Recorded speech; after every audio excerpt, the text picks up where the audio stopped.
Welcome to the History AI Podcast, where the past comes alive with facts, anecdotes, and a dash of humor. Here are your hosts, Chuck and Marco. Hey folks, welcome back to the History AI Podcast, the show where civics class finally gets a sense of humor. I'm Chuck. And I'm Marco. We're your guides through the big ideas that shape governments, cultures, and the occasional dinner table argument. Quick housekeeping before we dive in. All our episodes are evergreen. Listen today or a year from now, and they still hold up. We also run on the latest AI architecture, so you're getting crisp, up-to-date explanations delivered fast. Also, stay tuned after the episode for the original song, The 7 Pillars of Our Constitution. And if you want to help the show grow, the single best thing you can do is give us a 5-star review on your podcast app. It actually moves the needle. Like, constitutionally large needle. Plus, we've got new merch, tees, mugs, stickers, link in the show notes. Okay, civics superheroes. Today's mission, the 7 principles of the US Constitution. We'll do 7 tight segments: popular sovereignty, individual rights, separation of powers, checks and balances, limited government, republicanism, and federalism. Think of these as the operating system behind the operating system. Why the Constitution behaves the way it does. Let's answer the big one. Why are the people in charge of the government? It isn't just tradition or a catchy preamble. It comes from a very specific Enlightenment idea that rights come first, government comes second. Think John Locke here. He argued that people have natural rights, life, liberty, property, before any government exists. Government isn't our parent, it's our tool. We create it to protect those rights. And once you buy that, the rest follows. If government is a tool, it only has the power we give it. That's consent of the governed. The Declaration of Independence practically shouts it. Governments derive their just powers from the consent of the governed.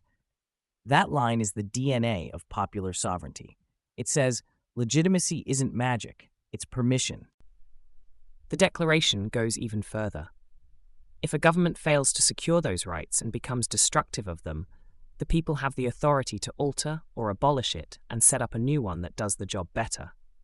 That's not a suggestion, it's a principle. It doesn't mean every bad policy triggers a revolution on Tuesday, but it plants the flag. The people are the ultimate judge of whether government is still serving its purpose. The Constitution then takes that high-voltage idea and wires it into a stable building. Instead of constantly abolishing, it gives us peaceful ways to alter. Elections let us swap leaders. Article 5 gives us amendments so we can upgrade the operating system without smashing the hardware. Impeachment exists for officials who breach the public trust. It's the right to alter or abolish, translated into day-to-day procedures. And the Enlightenment scaffolding isn't just Locke. Montesquieu's separation of powers shows up because power concentrated in one place tends to chew up rights. Spread power out, make it answer to the people at regular intervals, and you're more likely to keep liberty intact. Even Rousseau's idea of a general will, in a big, messy republic, gets channeled through representation and law, so popular energy becomes durable policy instead of a flash fire. So when we say "we the people," we're not reciting a slogan, we're stating a job description. The people originate the power because the purpose of government is to protect their pre-existing rights. If it stops doing that, they get to change it. In America, preferably by ballots, amendments, and institutions, not by bayonets. That's the heart of popular sovereignty. The people are the boss because rights aren't gifts from rulers. Rulers are hired, on probation, to secure rights. When they do it well, we renew the contract. When they don't, we revise the system or replace the help. It's the Declaration's moral authority welded to the Constitution's practical machinery, giving us a government strong enough to protect liberty and accountable enough to be corrected. All right, let's get into individual rights. The part of the American experiment that basically says, government, you work for us, and here are the lines you don't cross. The why comes straight out of Enlightenment thinking. Rights are natural. They exist before government. If you accept that people have life, liberty, and the pursuit of happiness by nature, then the state's job is to secure those rights, not invent them. That's why the Declaration says we're endowed with certain unalienable rights, and governments are instituted to secure them. The Constitution then takes that ideal and bolts it down with actual rules, most famously in the Bill of Rights. And the tone of those first 10 amendments is very much, do not touch. Congress shall make no law abridging speech or religion, no unreasonable searches, no compelled self-incrimination. Due process, if the government wants your liberty or property. It's the language of limits, because the founders were building a fence around the individual and telling power to keep its distance, unless it has a darn good reason. What I love is how practical the protections are. Free speech means the loud critic and the quiet dissenter both get space to breathe. Free press means the watchdog can bark at the people in charge. Free exercise and no establishment protect your soul from being conscripted by the state. The right to assemble and petition lets you gather and say, hey, leaders, listen up. And the criminal procedure rights, counsel, jury, no cruel and unusual punishments, recognize that when the government's finger points at you, its power is at its peak. So your safeguards have to be at their strongest. Over time, that protective umbrella got wider. Originally, most of these limits were aimed at the federal government. After the Civil War, the 14th Amendment brings in due process and equal protection, and the Supreme Court applies many Bill of Rights guarantees to the states. It's not one big switch, it's a long line of cases that basically say, these protections are fundamental, so they follow you whether you're in DC or your hometown. There's also the idea of unenumerated rights, the ones not spelled out in flashing neon, but still recognized as part of liberty. The Ninth Amendment is a quiet little sentence that says, just because we didn't list a right doesn't mean it isn't there. Pair that with the 14th's concept of liberty, and you get protection for aspects of personal life that the framers didn't catalog line by line. The basic logic holds. If government exists to secure liberty, it can't pretend your liberty ends where the ink on the parchment does. But rights aren't absolute fireballs you throw without consequence. Free speech, for example, doesn't cover true threats or imminent incitement. The point isn't to give government a crowbar, it's to recognize that the law sometimes has to balance competing rights and public safety. Courts use tests, strict scrutiny for fundamental rights, for instance, to make sure the government has a compelling reason and uses the narrowest means when it steps onto your side of the fence. And that raises a key piece of hardware in the system, an independent judiciary. If you promise rights but don't give anyone the authority to enforce them, they're just wall art. Judicial review is the circuit breaker. When a law or an official action tramples a protected liberty, the courts can say, nope, back it up, and provide a remedy. That's not courts being royal. That's courts doing the exact job the people hired them for, keeping the rules honest. There's also a civic angle that sometimes gets lost. Individual rights protect minorities and dissenters, especially when the majority is in a mood. It's easy to love free speech when it's your speech. The test is whether you defend it when it's someone you disagree with. That's the social contract in motion. We all accept limits on government, so each person can live and think without fear of the majority's heat lamp. Historically, you can see the architecture expanding as our understanding of inclusion expands. Think of amendments ending slavery, banning racial discrimination in voting, extending suffrage to women, lowering the voting age to 18. Those are the people saying this promise of liberty needs to match our reality. Rights aren't meant to shrink. They're designed to meet more of us where we live. Day to day, this shows up in ordinary moments. You post a spicy opinion online and don't worry about a knock at the door. You attend a worship service, or skip it entirely, without asking permission. You refuse a search because an officer lacks a warrant, and that's not rudeness. That's the Constitution doing what it's supposed to do. You get accused of a crime and still have a lawyer, a jury, and the presumption of innocence fighting for you.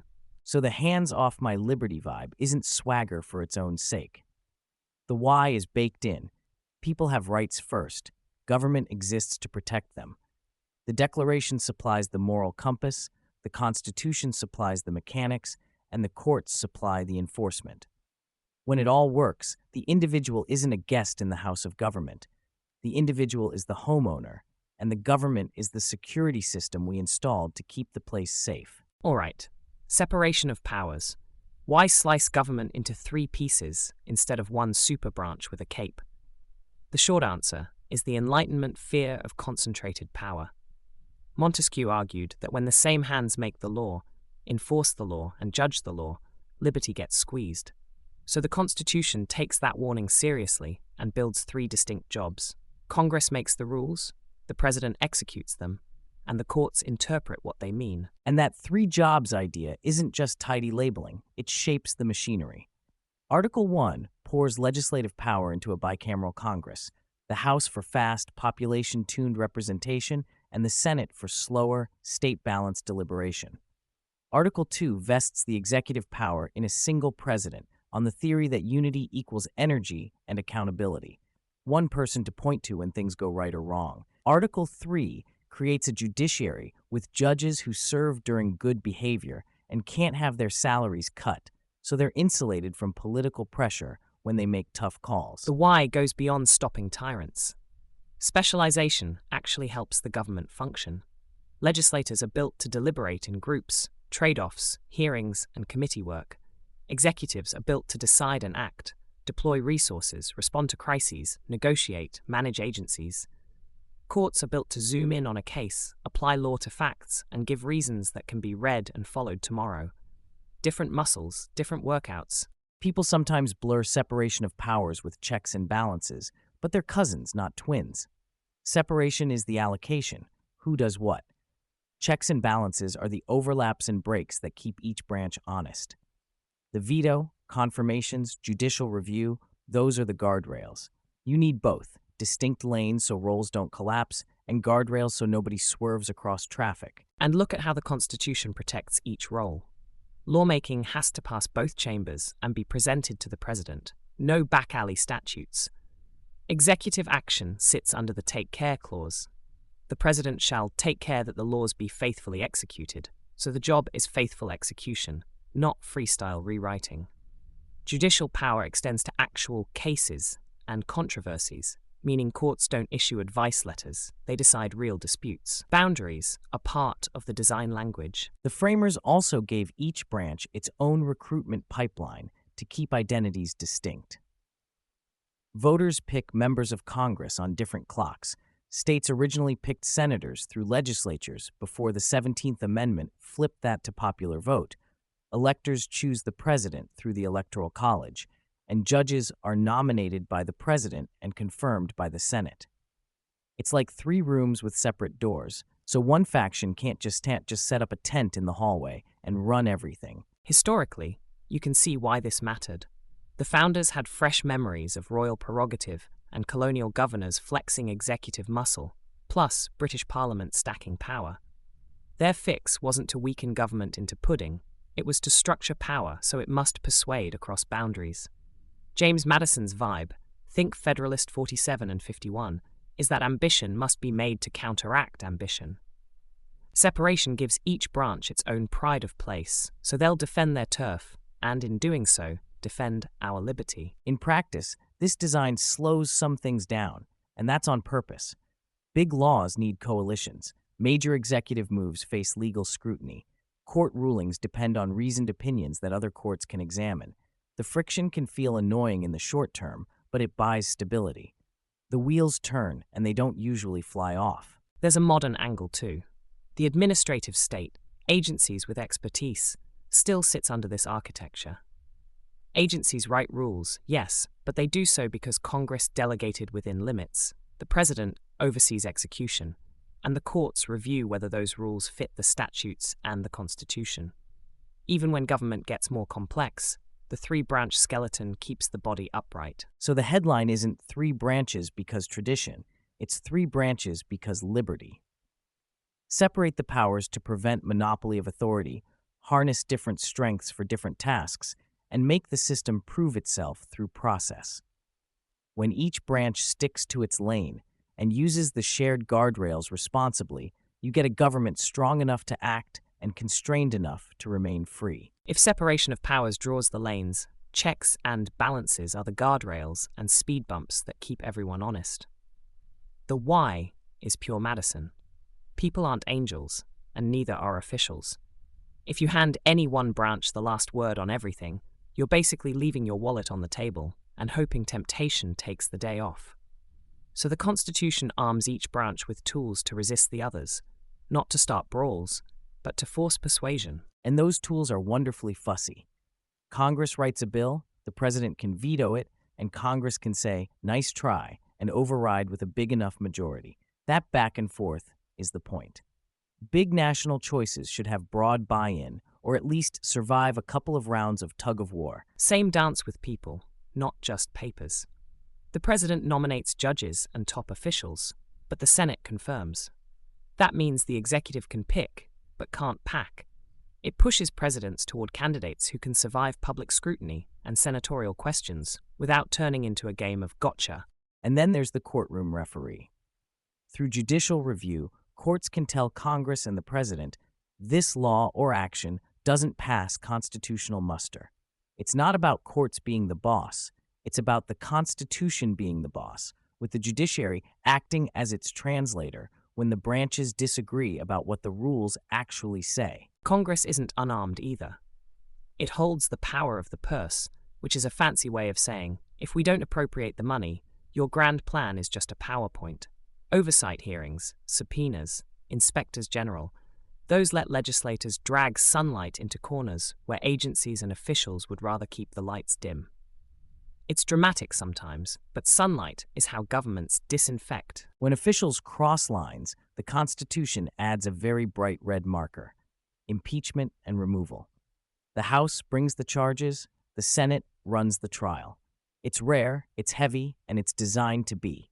You wouldn't want the government using a sledgehammer every Tuesday, but you do want a sledgehammer in the closet for genuine breaches of public trust. Foreign affairs run through a similar maze.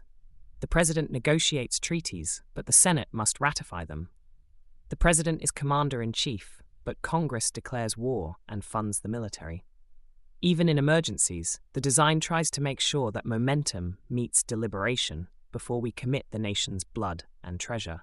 Let's talk gray areas, because modern government loves gray. Executive privilege might protect certain presidential communications, but courts can and do test whether that privilege applies. Administrative agencies draft detailed rules, but they answer to statutes from Congress, oversight from the executive, and review from the judiciary. Nobody gets a blank check. Everybody gets homework. And yes, the system can be slow. Overrides are hard, confirmations can bog down, court cases take time. But that friction buys legitimacy. When a policy survives a veto, or a nominee clears a tough hearing, or a law passes constitutional review, the result carries extra democratic weight. It didn't win by steamrolling. It won by enduring the process. There's also a civics lesson buried in the noise. When branches clash in public, veto showdowns, subpoena fights, budget standoffs, it can look like chaos. Often it's actually the Constitution breathing. The branches are testing each other, drawing lines, and, ideally, ending up with something sturdier than what any one actor would have produced alone. So, trust but verify isn't cynicism. It's constitutional love language. We trust our institutions enough to give them power, and we verify by giving their neighbors the tools to say, hold up, prove it. The result is a government that can act when it must, stop when it should, and explain itself the whole way, because someone else is always watching. Let's talk limited government, not as a slogan, but as an operating principle. The why comes straight from the Enlightenment playbook. If you start where Locke starts, that people have rights first and create governments to protect those rights, then the state isn't a parent with unlimited authority. It's a hired specialist with a narrow job description. Power gets sliced thin on purpose so liberty has room to breathe and so rules stay predictable. That's the rule of law, authority bound by pre-existing limits, not by whoever's in a mood. And the Constitution doesn't just whisper be careful, it draws a box. Congress gets enumerated powers: tax, spend, regulate interstate commerce, coin money, declare war, that kind of thing. The big picture is, if it's listed, Congress can consider it. If it isn't, proceed with caution. The necessary and proper clause lets Congress choose the tools to carry out those listed powers, but it's still tethered to the list. It's necessary and proper, not whatever feels efficient. The 10th Amendment then nails the frame to the wall. Powers not given to the United States, nor prohibited to the states, are reserved to the states or the people. That's constitutional side-eye for any attempt to turn federal power into an all-you-can-eat buffet. Meanwhile, the Ninth Amendment reminds everyone that the people have more rights than the text itemizes. So limits run both ways. Government powers are finite. People's liberties aren't capped at the table of contents. Structure does a lot of the limiting too. Separation of powers means no single branch can write, enforce, and judge the same rule. Federalism divides responsibility between national and state governments. Even when Washington acts, it usually can't commandeer state officials to carry out federal programs. It has to persuade with funding or write national rules that agencies enforce themselves. The architecture forces cooperation instead of defaulting to commands. Then there are the hard breaks, explicit no-go zones, no bills of attainder that punish without a trial, no ex post facto laws that criminalize yesterday's behavior today. Habeas corpus can't be suspended except in rebellion or invasion. The Bill of Rights adds thick padding around speech, religion, press, due process, and more. These aren't suggestions. They're authorized personnel-only signs hung across huge swaths of human life. The executive branch gets its own set of fences. The president is energetic by design, but can't spend a dime without an appropriation from Congress, can't make law by decree, and is supposed to take care that laws are faithfully executed, not creatively reinvented. The military's under civilian control, but war powers are shared. Emergencies don't mint blank checks. Courts close the loop. Judicial review is the enforcement arm of limited. When a statute stretches beyond enumerated powers, or when an agency wanders past the authority Congress actually gave it, courts can say, that's a size too big, tailor it back. Independent judges with life tenure and protected pay are there, so those calls don't wobble with the political weather. People sometimes hear limited government and think weak government, but the framers were after something subtler, focused government. Strong, where common action is essential, national defense, foreign relations, national markets, and restrained, where local judgment or personal liberty should lead. It's the difference between a spotlight and a floodlight. The spotlight gets the job done without washing out everything else on stage. You feel this in ordinary life. A federal agent can't just wander through your files because it might help.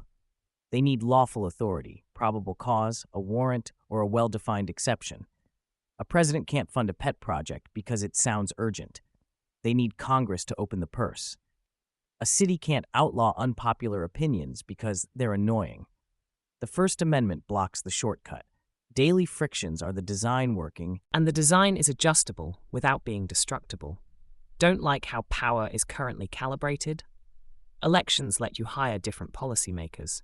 Amendments let the people reset the dials. Think of the 22nd Amendment adding presidential term limits when experience suggested that was wise. Change flows through law, not luck. So power on a diet isn't about starving government. It's about keeping it fit for purpose. Enumerate the powers, reserve the rest, surround the person with rights, and make the branches and the levels of government share the load.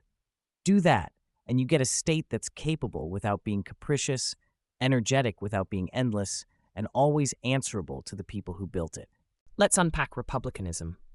Little r, as in the res publica, the public thing.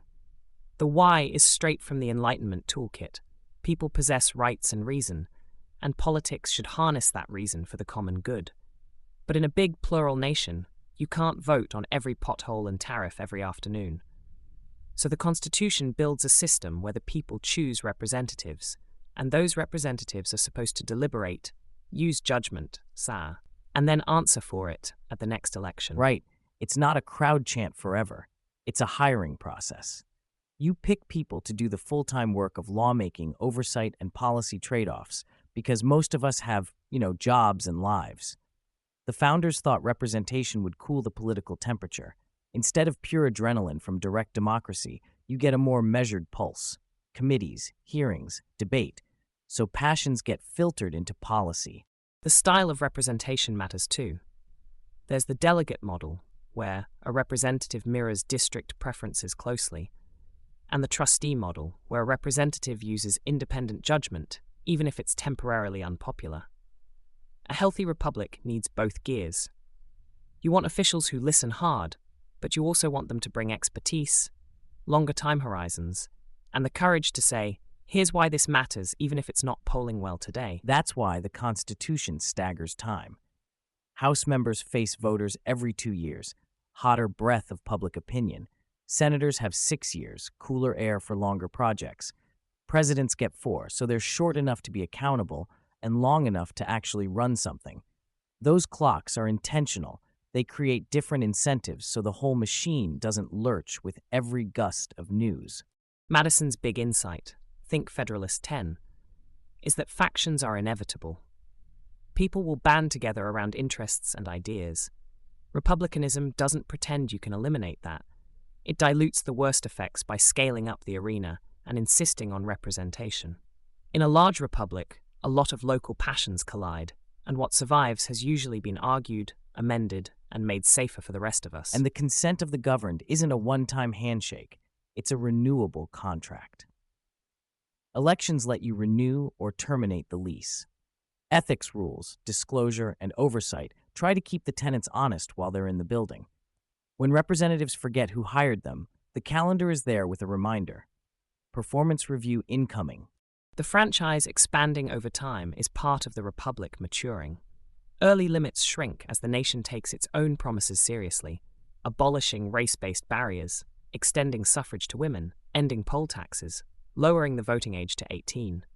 Every step widened the circle of consent, making the we in We the People less of a slogan and more of a headcount. Parties are another unfortunate reality of Republican life. The Constitution never names them, but once you have elections, you get coalitions. They also need guardrails so competition stays constructive, campaign rules, primary systems, and institutions like independent election administration keep the game fair enough that losers concede and live to compete next cycle. Republicanism also asks something of us besides voting day selfies: civic virtue. A republic assumes citizens can disagree without declaring war, can handle delayed gratification, and can separate I want from what works for the whole. Representatives can only reflect that if we model it. If public life becomes pure spectacle, we'll elect performers and get policy built for episodes, not decades. The legislative process, messy as it is the republic at work. Draft a bill, send it to committee, take testimony, amend, debate, vote, reconcile. It's not theater, it's where competing interests get braided into durable law. When it's humming, republicanism turns noise into notes and writes a score we can all live with, even if nobody loves every measure. And when the system misfires, corruption, apathy, the Republican answer isn't despair, it's reform through the tools the Constitution gives us. Elect new people, change the rules by statute, push for amendments if the problem's structural. The same principle that empowers representatives empowers us to recalibrate how we choose them and how they're constrained. So we choose the choosers is more than a catchphrase. It's the constitutional bet that filtered, accountable decision-making will protect liberty better than constant plebiscites or unchecked elites. You give representatives the room to think, the duty to explain, and the certainty of facing you again. Do that well, and the republic stays both responsive and responsible, close enough to hear us, steady enough to steer. Federalism is the Constitution's balancing act, one country with two levels of government sharing power. The why is pretty direct. The founders wanted a national government strong enough to solve national problems, but not so strong that it swallowed local self-rule.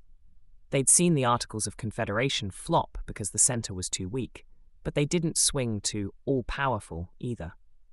They aimed for energy at the center, autonomy in the states. Right, so the Constitution gives Washington enumerated powers: coin money, regulate interstate commerce, raise armies, conduct foreign policy, make treaties.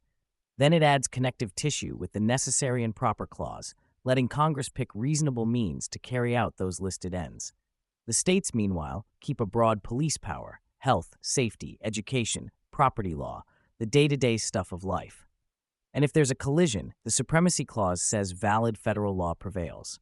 It's strong where necessary, local where possible. That's the structure. But federalism is also a theory of freedom. Split power horizontally among branches and vertically between national and state governments, and you get more guardrails. States become laboratories of democracy. They try policies, learn from mistakes, and sometimes export successes. If one approach fails, it fails locally, not for 330 million people at once. The founders also built in different incentives. National officials think in national terms: defense, currency, big markets. State officials are closer to the ground: zoning, schools, public safety.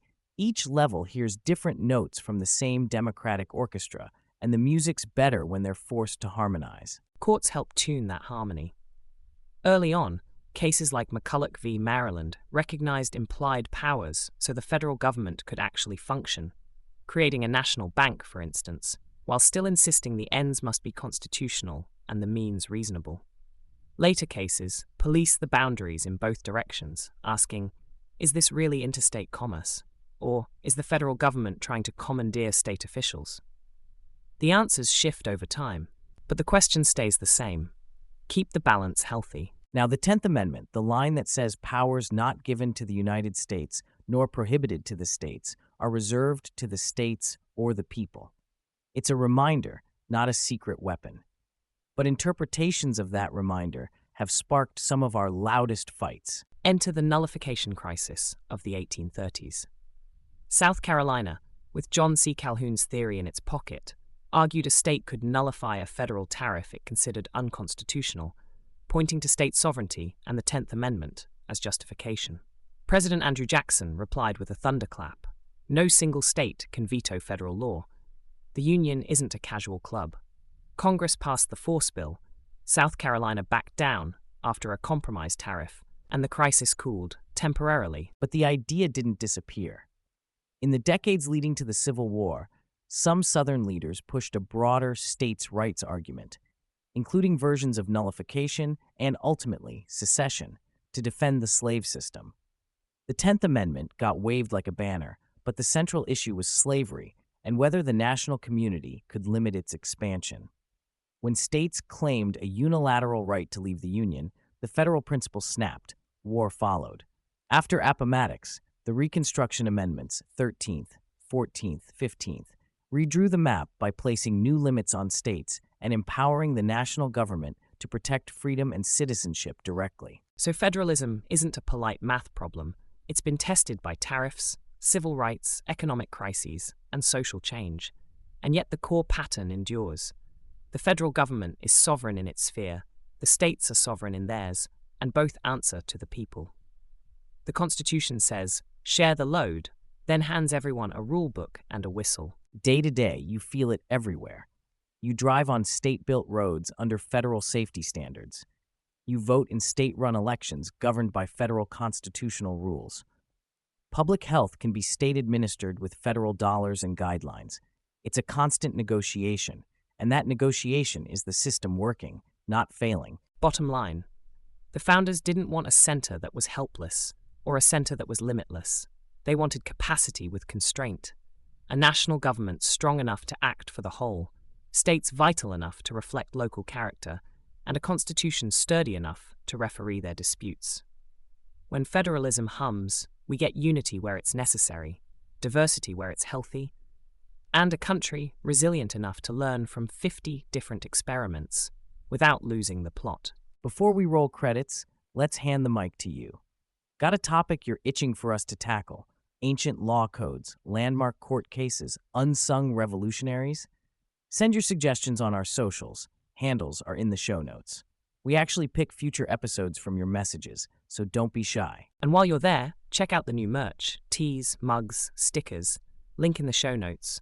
It's stylish, scholastic, and it keeps our caffeine supply constitutional. Quick reminder, our episodes are evergreen, perfect for study sessions now, refreshers later, or impressing your group chat whenever. And yes, we run on the latest AI architecture, so explanations stay clear, efficient, and up to speed. If today helped the 7 principles click, the best way to support us is tapping that 5-star review. It seriously helps more folks find the show. While you're at it, subscribe, share this episode with a friend or a student, and drop us a note about what you want next. Big thank you to all our listeners, students, teachers, lifelong learners. Your ideas, your curiosity, your reviews, they're the fuel. Keep the suggestions coming, grab some merch if you like, and we'll keep bringing you sharp, evergreen history every week. I'm Marco. I'm Chuck. Thanks for listening to the History AI Podcast, where the past powers the present.